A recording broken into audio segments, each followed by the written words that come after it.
some breaking news this afternoon. Yes, Sergeant Megan Burke, a UCO alum, has been killed in a head-on collision early this morning. The accident occurred on I-44 after a southbound car passed the median and hit Burke, who was traveling northbound. Sergeant Burke worked as an OKC police officer here in the Metro, and in her time at UCO was a member of the Lady Broncos soccer team. There, she played a huge role in the lives of her teammates and coaches. One of the hardest workers we've had, and it just helped us in a lot of ways, not just as a player, but as a person and a leader on our team. We had a really great season led by her. She was our first MIAA all-conference player, and was all-region as well, and led us to the national tournament. So, again, very sad to hear. Thank you for joining us today. I'm CJ Craig. And I'm Jackson Rowbottom. And Hurricane Ian made landfall in Florida yesterday, and many residents are starting to feel the impacts. Rainfall from Ian has caused catastrophic flooding across the state, and more is expected to fall as Ian moves inland. Governor Ron DeSantis says that this level of flooding is unprecedented. The amount of water that's been rising and will likely continue to rise today, even as the storm is passing, is basically a 500-year flood event. Power outages have been reported across the state, even as far as northeastern Florida. More than 2.5 million Floridians are without power as the damage from the storm continues into this afternoon. The damage can be seen most heavily in the southern part of the state, as many homes and businesses have been damaged. I tell you, we got hit very, very hard. There are places we can't even access to get to people to see exactly what we have. Governor DeSantis said that this degree of destruction is at a historic level. However, restoration efforts have already started. In the severe weather we saw in southeast Florida, and we've already restored about 750,000 customers. But clearly the more impacted areas near Naples and Fort Myers will take longer. The best advice that I really hope people follow is to stay home and stay off the roads, and then prioritize their safety. If they ever see down power lines or equipment that doesn't belong in a certain area, they need to stay away from it. Many power crews from surrounding states, including Oklahoma's OG&E, have traveled to Florida to assist in power restoration. The Oklahoma Red Cross has also sent workers to Florida to help with humanitarian aid. The Red Cross is also taking donations for hurricane relief, and you can donate at www.redcross.org/donate. Ian is expected to continue up the East Coast throughout the weekend, but the damage has already been done in the state of Florida. In Edmond, I'm CJ Craig, UCentral News.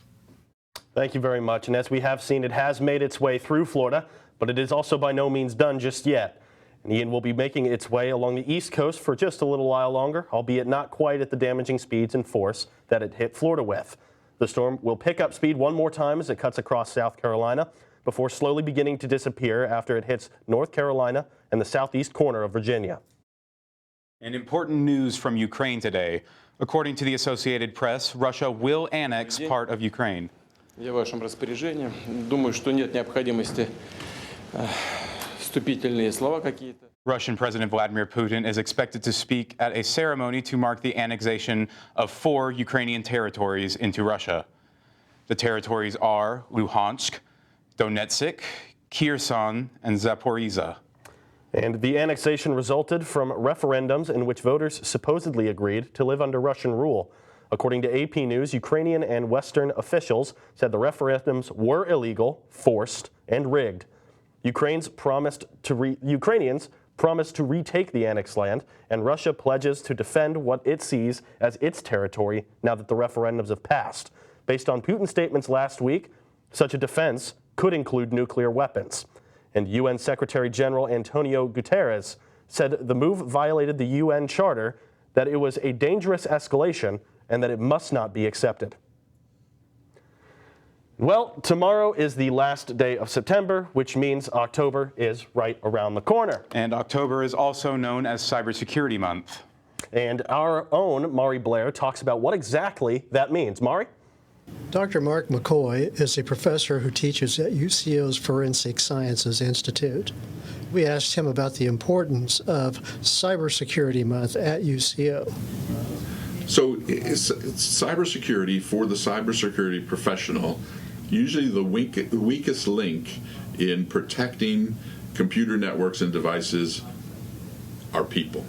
people are usually that weakest link. And so Cybersecurity Month is there to make people more aware of the issues that they might face and what the different types of attacks that might be out there now with the email phishing and emails that look like they're coming from your boss, but they really aren't from your boss, to make you provide information that you don't want to provide. These are the things that are most common. Making sure that your personal devices, if you're connecting them at work, that they're properly protected and not exposing then work through your personal device to different types of attack. Also to your personal computers at home, just make sure that they're updated. Make sure that they're regularly updated and patched. That's every week or 2 week process that they come out, so any vulnerabilities that are out there get fixed. And so that's what I would say. It's kind of like maintaining your car. You change the oil, you check the air in the tires. The same thing when you're using your computer and your mobile devices. Just make sure that they're updated and patched. Okay. From the UCO campus in Edmond, I'm Mari Blair. Thank you, Mari. And if you're a student on tuition payment plan, you may need to double-check your Bursar account. Last week's computer system outage here at UCO left some students with some late fees after paying their tuition on time. If you had a late fee added due to the outage, you can contact the Bursar office via email at bursar@uco.edu. And for those in the MassCom building tomorrow, keep in mind that the water will be temporarily shut off starting at 7 a.m. This means restrooms will be unavailable, but crews say that this will only be for about an hour. And STEM students here at UCO are now being supported to become K-12 teachers. The university received a $1 million grant to offer scholarships, recruit, and fund higher education institutes. And it is starting to feel a lot like fall out here. Those temperatures are cooling down as they're coming up. Jackson, what can you tell us about those cooler temperatures for this week's forecast? Well, you're absolutely right. They are starting to cool down, and for the better as we start nearing the month of October. Halloween weather, football weather, it's all starting to look like it should for this time in the year. 76 degrees outside with slight cloud coverage, but nothing to be too worried about. No rain expected, although it will be much needed. We are seeing some stronger winds right now coming out of the southeast, about 14 miles per hour, and the humidity sitting at about 30%, making it feel just a little hotter than it actually is outside. 77 degrees is what it feels like. And the weather headlines that we're going to be looking at this upcoming week is going to be fall is nearly here. We're starting to see those cooler temperatures. We are just about done with the 90s, thank goodness. And we are going to start seeing some steadily higher winds because we are starting to get that Arctic wind that really changes the temperatures going into October and all the way even into November. So that means we're going to be seeing some much lower temperatures tonight.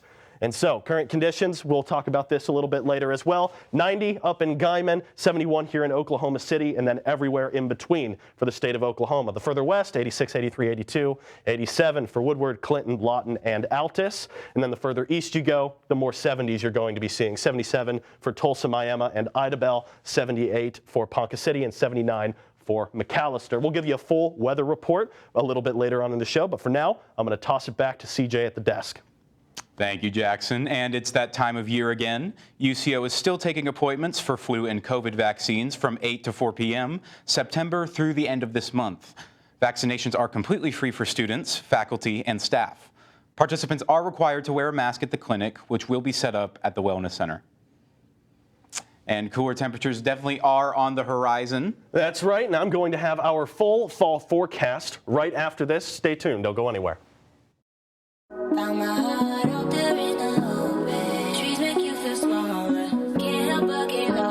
Feel the beat of nature at a park or forest near you. Find a forest and music inspired by nature at discovertheforest.org.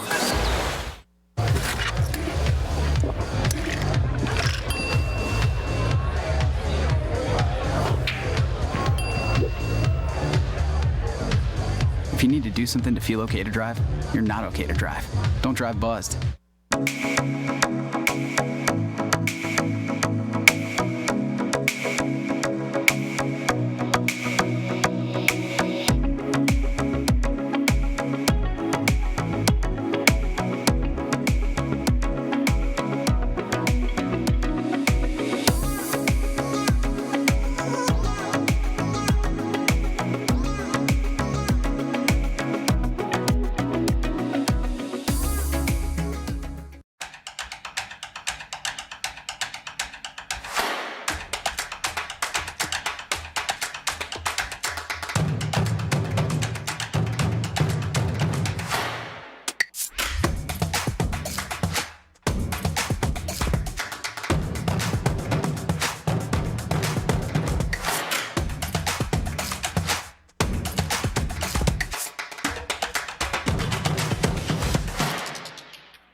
Welcome back to UCentral News, where we are giving you your full weather update. And like I was saying before the break, we are about 90 degrees up in Guyman. They're not quite getting the memo for that fall weather.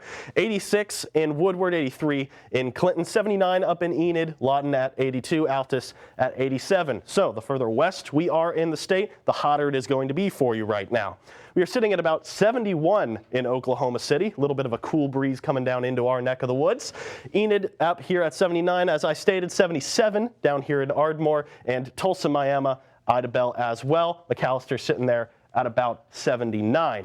And so when we get into tonight, we're going to see a little bit cooler temperatures than even we saw yesterday. 56 degrees with a very clear sky, nothing doing there. Southeast wind is going to die down just a little bit as the night rolls in, 8 miles an hour there. Humidity sitting at about 30% with no real chance of rain coming in. And as we get into tonight across the state of Oklahoma, 54 up in Guyman, 56 in Oklahoma City. And as you can see across the state, it is going to be more consistent all around than the varying temperatures of the afternoon. We're going to see McAllister getting down here to 50. We're even going to start seeing some 40s across the state of Oklahoma as we get down here to Idabel and Miami, 46 and 47 degrees. But Altus, Clinton, Lawton, Ardmore, they're all going to be sitting right there between that 55 to 52 mark. And as we get into the highs for tomorrow, you're going to be very pleased to know the 90s are done and gone for tomorrow. 89 degrees up in Guyman, 82 in Oklahoma City. McAllister is going to be around 86 degrees. That's my bad on the typo. 85 down in Lawton, 82 in Ardmore, and 81 up in Miami. As you can see, the further you come this way, the more cool it's going to be. And so as we get into your forecast for tomorrow all day, 7 a.m., it's going to look cool, sitting there at about 62 degrees. Slight cloud coverage over there, and you're going to be coming in noon. It's going to be a little windier tomorrow. You're going to be sitting right there at about 14 degrees as well. But again, no clouds in the sky to be seen. 68 degrees down at about the 7 p.m. mark as we start seeing, again, another clear night. And as we get into the 7-day forecast, as we said earlier, 71 degrees it's going to be right now, 56 going to be your low, and we're going to see a whole bunch of these 80s coming in across the board. And so 54 for your low, 53, it's going to be 53, 54, 54 once again. Again, that's my mistake, but that's going to do it right now for your weather coverage. I'm going to toss it back to CJ at the desk. Thanks, Jackson. And fall is definitely on its way. And speaking of cool, coming up after this, our very own Lauren Henry is going to break down some of the social media we have for you. Stay tuned. I was raised to believe in the power of possibility, to always move forward but never forget where I came from, to value hard work, ingenuity, and hospitality. On one hand, my people are rough and rugged. On the other, refined and elegant. They taught me how to love beautiful things and cherish my past, to seek out adventure, eat well, and to have a good time. So I keep their traditions alive every place I go. They call me Oklahoma City, but you can call me the modern frontier.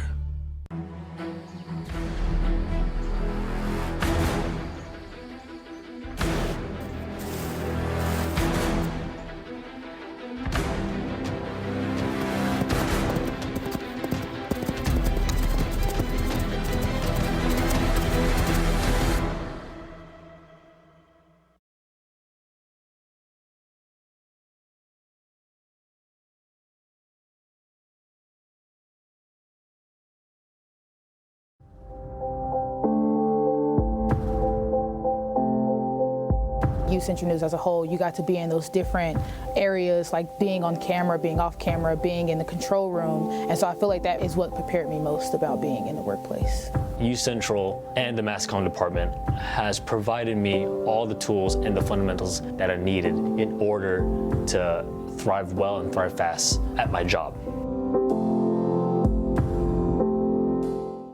Maybe it's time to hit the road and visit a place where stories unfold. This is the land of the ultimate road trip, with sights old and new on Route 66.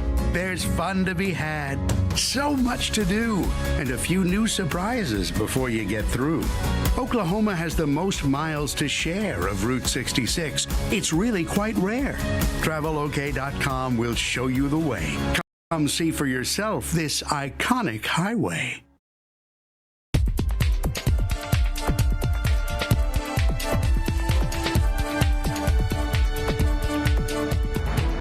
Thanks for tuning in, Broncos. This is Lauren Henry with your social media know-all.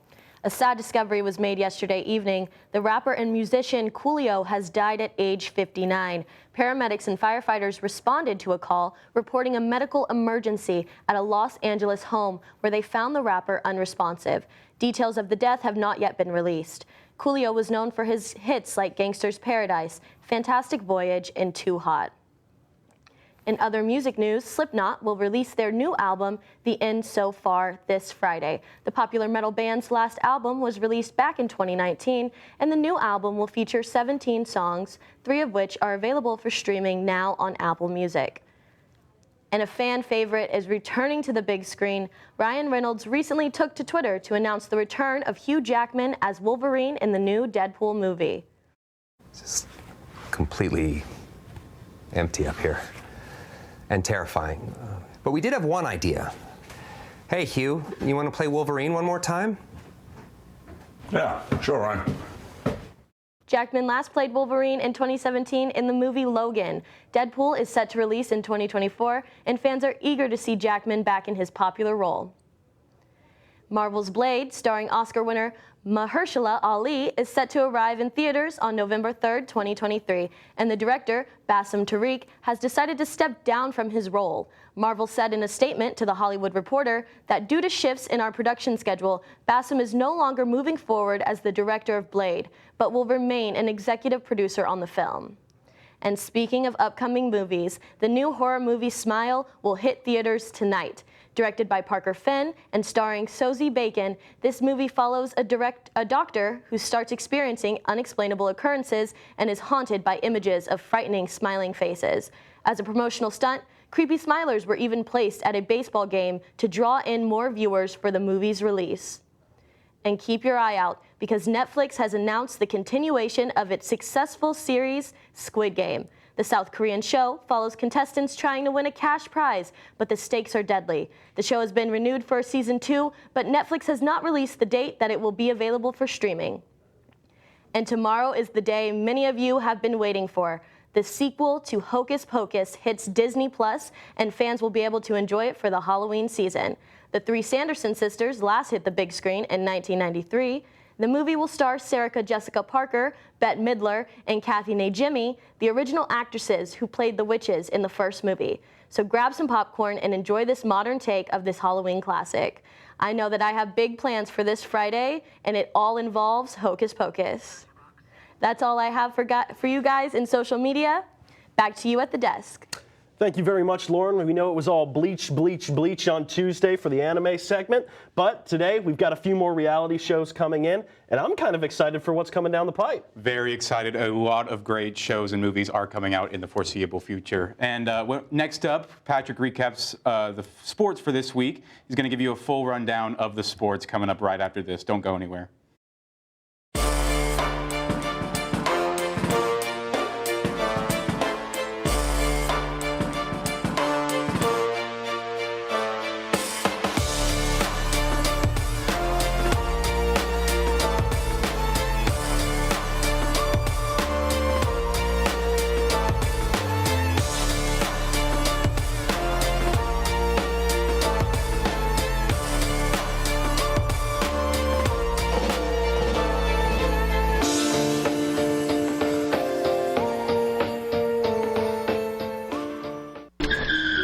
If I could go back and change it all,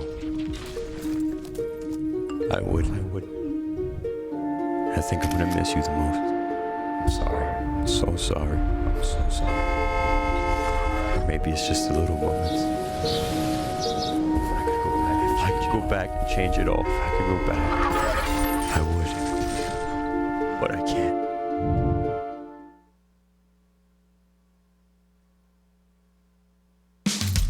You can achieve a lot using your imagination. I mean, I don't like to brag, but... Wait, who's that? And why is she all over these achievement awards? But with STEM, the sky's the limit. Shaboom! Use STEM to envision... Okay, I'm seeing it. Yeah. Invent... Got any ideas? I've got a few, actually. And create a better world. Told you she's super smart. If she can STEM, so can you. Find out more at SheCanSTEM. In the land of wonder and awe, you won't believe you see what you saw. Where there's something to do for young and for old, where stories are written and then they're retold. Visit travelok.com today. Come see for yourself and come out to play.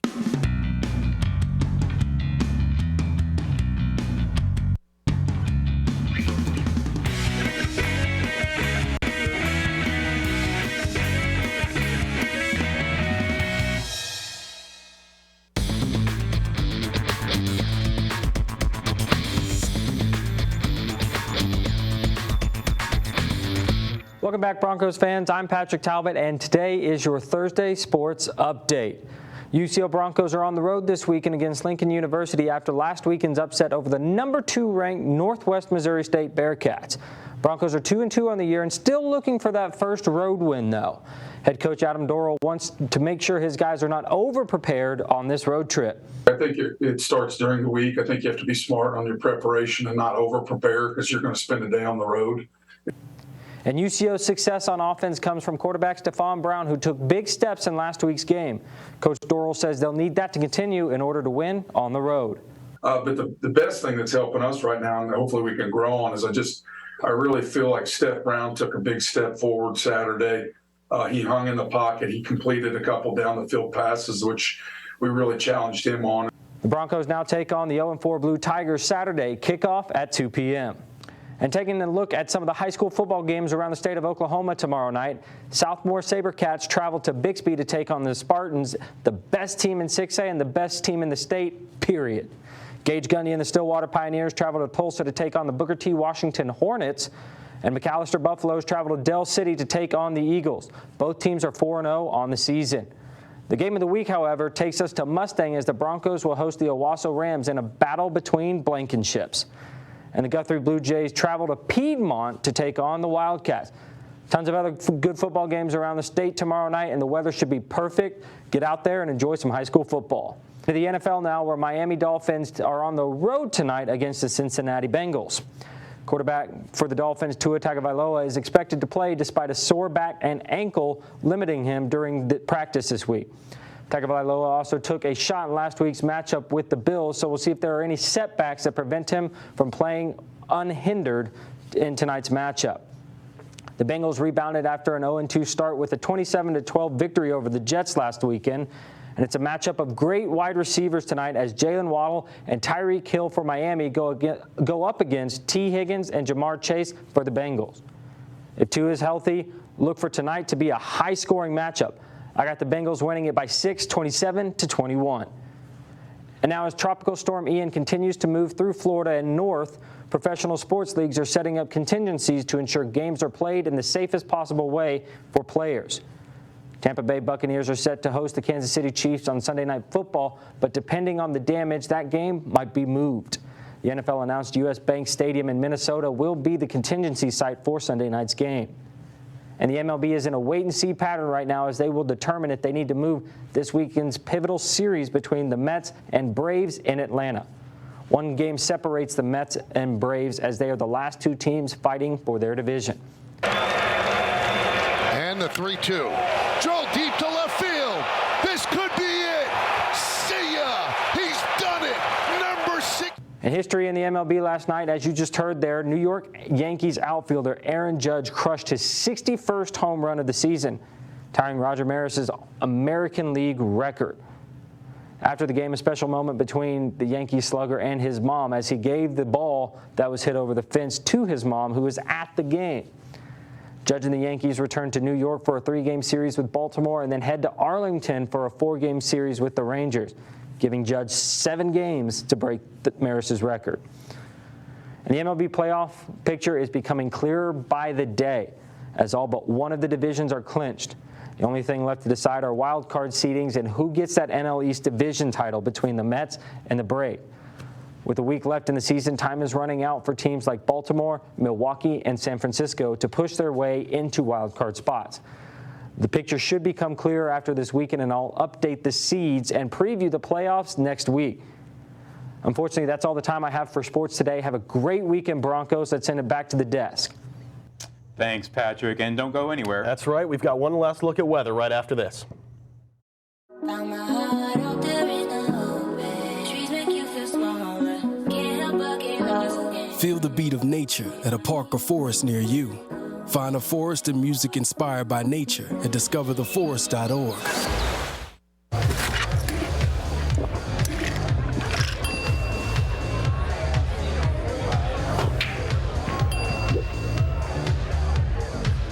If you need to do something to feel okay to drive, you're not okay to drive. Don't drive buzzed.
And welcome back. And the temperatures are starting to drop all across the state. Jackson, what do you have for us? That's right. Final look at weather, and I'm just going to run through these very, very quickly. It's going to be 62 when you wake up tomorrow morning. Nice little jacket, a little hoodie weather coming out for you. And right about the noontime, you're going to get to your high for the day, which is going to be sitting here right about 82 degrees. And then when you get to tomorrow evening, right about the 7 p.m. hour, you're going to be sitting right there at about 68 degrees. Just really quickly, we're going to go right now at 71 degrees, and we're going to be looking at 80s all the way across the board Friday through Wednesday, where we're going to be hovering anywhere between 81 to 84 degrees. And that's going to be all the time we have right now for weather. I'm going to toss it back to CJ at the desk. Thanks, Jackson. And, well, take a look at this. WWE superstar John Cena has set a new world record for granting Make-A-Wish wishes for sick children. Cena's record of 650 wishes granted has gone down in the Guinness Book of World Records, recognized Cena as working with the Make-A-Wish back in 2002, and has been the most requested celebrity since the foundation started in 1999. He is the only celebrity with over 200 granted wishes. John Cena's a really good guy. We're happy that he was able to make this happen. That is going to be all the time that we have here for today. I'm Jackson Rowbottom. And I'm CJ Craig. Have a great night, Oklahoma. Stay safe.